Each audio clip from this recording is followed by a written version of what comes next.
गोरखपुर दौरे पर पहुंचे मुख्यमंत्री योगी आदित्यनाथ विकास परियोजनाओं के लोकार्पण और निरीक्षण के साथ तूफानी दौरे को अंजाम दे रहे हैं। रविवार को मुख्यमंत्री ने गौड़ धोइया नाला प्रोजेक्ट के निर्माण कार्यों का निरीक्षण किया। इस दौरान उन्होंने नाले पर कहीं भी शेष रह गए चिन्हित अतिक्रमण को हटाने और निर्माण कार्य की गुणवत्ता तरीके से तीव्र गति से पूर्ण करने के आदेश दिए। रामगढ़ ताल जो पूर्वी उत्तर प्रदेश का एक प्रमुख टूरिज्म का स्पॉट बन चुका है, यहाँ पर जल के प्राकृतिक स्रोत को पुनर्जीवित करने के लिए जो सबसे महत्वपूर्ण नाला इसके साथ जुड़ता है वह है गोड़धोवा नाला। एक प्रकार से यह दब चुका था, मृत प्राय सा हो गया था। इसके पुनरुद्धार का कार्य चल रहा है। इसमें काफ़ी बड़े पैमाने पे अतिक्रमण हो गया था। अतिक्रमण को चिन्हित करके बहुत कुछ हटाया गया है, कुछ हटाया जा रहा है, जिससे गोड़धोवा नाले का पुनरुद्धार भी हो और रामगढ़ ताल के सुंदरीकरण की जो मंशा है उस मंशा को पूरा किया जा सके। आज उसी का हम निरीक्षण करने के लिए आए हैं। युद्ध स्तर पर कार्य चल रहा है। उम्मीद करते हैं कि अगले 1 वर्ष सवा वर्ष के अंदर ये पूरी परियोजना यहाँ की पूरी हो जाएगी।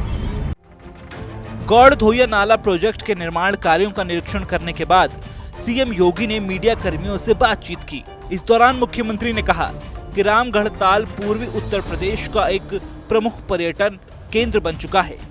यहाँ पर जल के प्राकृतिक स्रोत को पुनर्जीवित करने के लिए जो सबसे महत्वपूर्ण नाला इसके साथ जुड़ता है वो गौड़ धोइया नाला है। गौड़ धोइया नाला मृत प्राय पड़ा था। इसके जीर्णोद्धार के लिए बनी परियोजना में रामगढ़ ताल तक नाले के डायवर्जन, इंटरसेप्शन और ट्रीटमेंट के कार्य किए जाएंगे।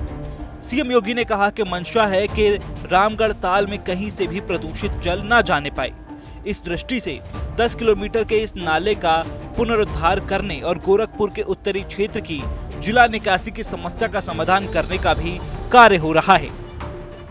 इस गोड़धोवा नाले के पुनरुद्धार कार्य रामगढ़ ताल को